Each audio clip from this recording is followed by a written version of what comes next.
মার্কিন যুক্তরাষ্ট্রে সরকারি খরচ চালাবার জন্য ডোনাল্ড ট্রাম্পের প্রস্তাবিত প্যাকেজ সহ বিল খারিজ করা হয়েছে। সাময়িকভাবে সরকারি খরচ চালাতে এই বিল পাশ করার দরকার ছিল, কিন্তু ট্রাম্পের নিজের দল রিপাবলিকান সংখ্যাধিক্য থাকা সত্ত্বেও মার্কিন হাউস অব রিপ্রেজেন্টেটিভসে তা পাশ করানো সম্ভব হলো না।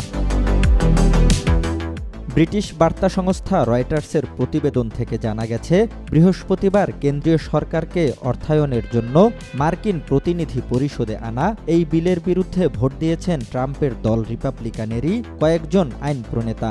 এর মধ্য দিয়ে তারা বিলটি পাশে ট্রাম্পের আহ্বান উপেক্ষা করলেন। ফলে শনিবার থেকে দেশটির কেন্দ্রীয় সংস্থাগুলোর কার্যক্রম আংশিকভাবে বন্ধ হয়ে যাওয়ার আশঙ্কা দেখা দিয়েছে। এমন পরিস্থিতিকে যুক্তরাষ্ট্রে শাটডাউন বলা হয়।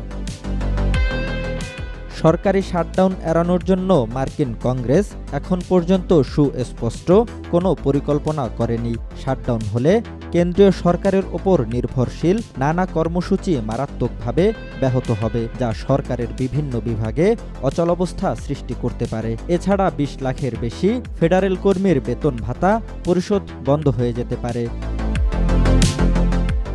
জানা গেছে, রিপাবলিকান ও ডেমোক্র্যাটরা এর আগে ২০২৫ সালের মার্চ পর্যন্ত জাতীয় সরকারের খরচ চালাবার জন্য একটা অন্তর্বর্তী বিল নিয়ে সম্মত হয়েছিলেন, কিন্তু এই বিলে ২০২৭ সালের জানুয়ারি পর্যন্ত ঋণ নেয়ার সীমা তুলে দেওয়ার কথা বলা হয়।